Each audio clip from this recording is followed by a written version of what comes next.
కాయ్ రాజా కాయ్ అంటూ ఒకప్పుడు తిరునాలలో కనిపించిన పందాలు ఇప్పుడు ఆన్లైన్ బెట్టింగ్ పేరుతో జడలు విప్పాయి. మొబైల్ యాప్ల్లో జూదం ఆడి తమ అదృష్టాన్ని పరీక్షించుకోవాలనుకునే వారు క్షణాల్లో పెద్ద మొత్తంలో నష్టపోయి కుటుంబాలను నాశనం చేసుకుంటున్నారు. చాలా మంది ఆన్లైన్ గేమ్స్ ను సరదాగా మొదలుపెట్టి చివరికి అడిక్ట్ అయి తెలియకుండానే ఊబిలో చిక్కుకుంటున్నారు. ఆన్లైన్లోనే అప్పులు సైతం దొరుకుతుండడంతో ఈ సమస్యను మరింతగా పెంచుతోంది. తాజాగా ఓ యువకుడు ఆన్లైన్ బెట్టింగ్ లో కోట్లాది రూపాయలు నష్టపోయాడు. ఈ క్రమంలో సదరు యువకుడి పేరెంట్స్ అప్పుల వేధింపులు భరించలేక బలవన్ మరణానికి పాల్పడ్డారు.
నంద్యాల జిల్లా వెలుగోడు మండలం అబ్దుల్లాపురం గ్రామంలో తీవ్ర విషాదం నెలకొంది.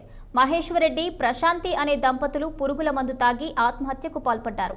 తనయుడు నిఖిలేశ్వరరెడ్డి ఆన్లైన్ బెట్టింగ్ కోసం చేసిన కోట్ల రూపాయల అప్పు వారిని బలి తీసుకుంది.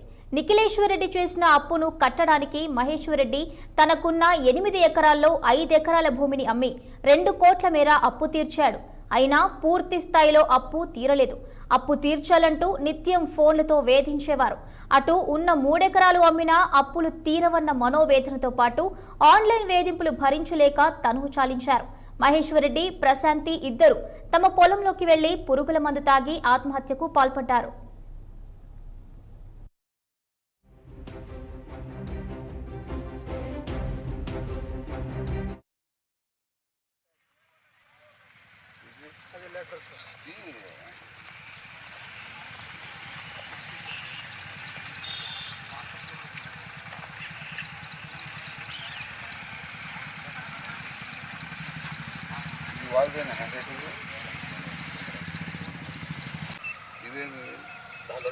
సార్ గ్లాసులో వేసుకొని తాగినా సార్ ఈ డబ్బాలు